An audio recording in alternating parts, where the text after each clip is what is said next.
อ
bán nhỉ? Vâng.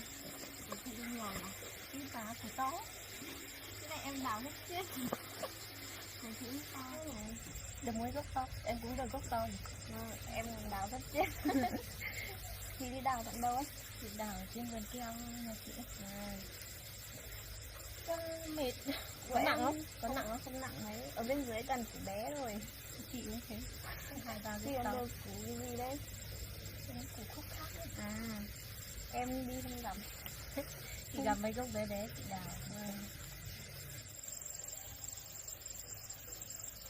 Chị tú hay là bán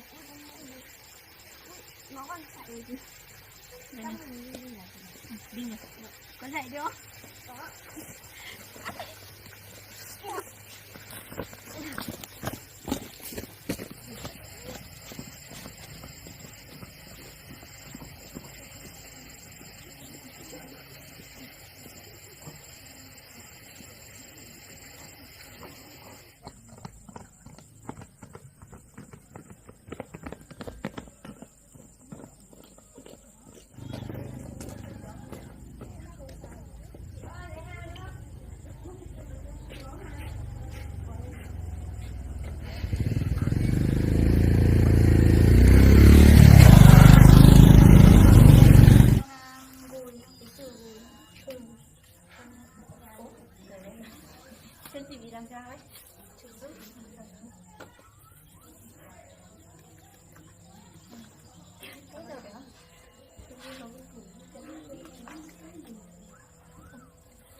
Thế cái này có phải cân cái củ gì?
Đầu tiên là được đến 81.000, à đó 83.000.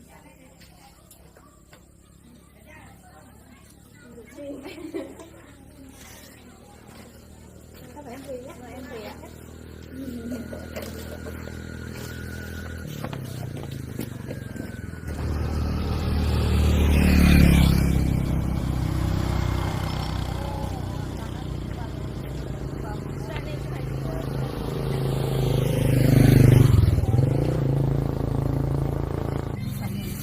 Vợ nó lên đây được phải làm chưa?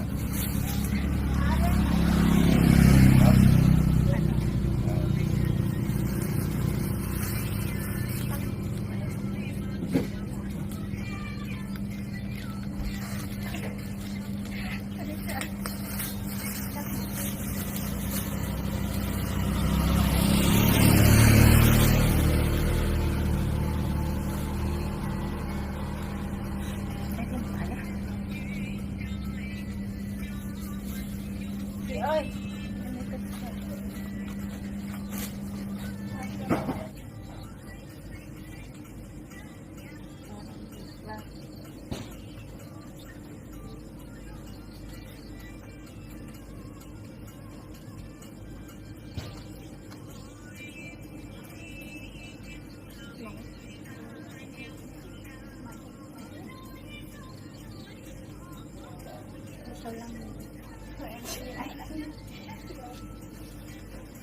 về đâu cháu nha vâng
nha.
Thế thôi anh được.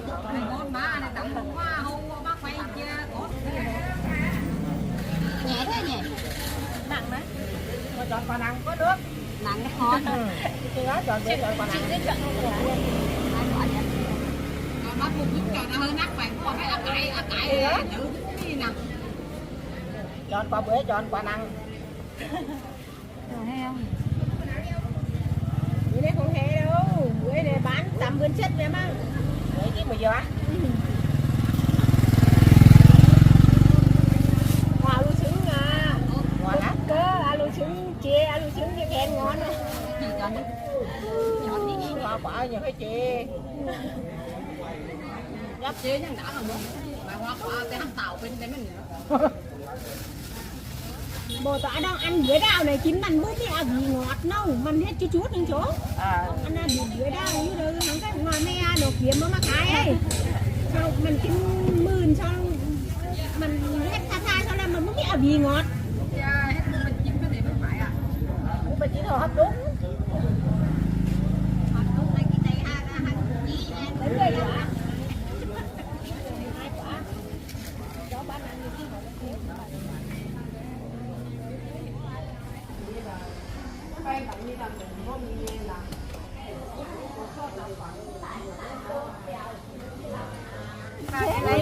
mà lấy 2 quả con xin bà nhé cân này là lên nhiều á lên nhiều á 5.000 hết nhá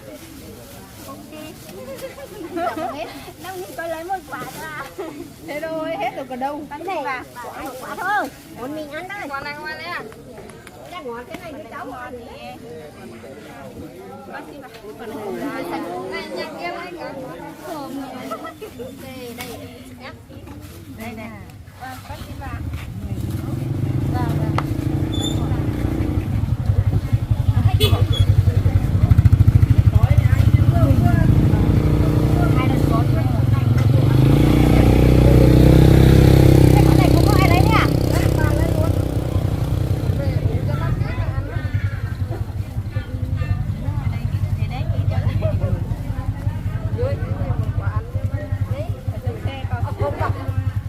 nốt cái khơi ao này đó ấu này là kiểu như vậy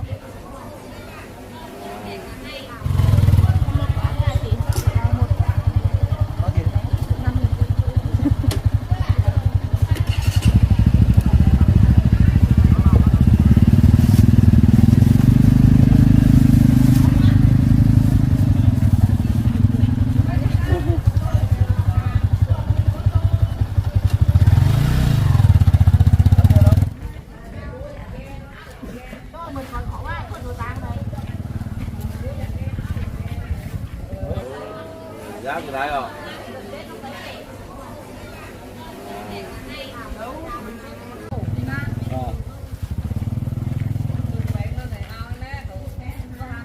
Hãy subscribe cho kênh Ghiền Mì Gõ để không bỏ lỡ những video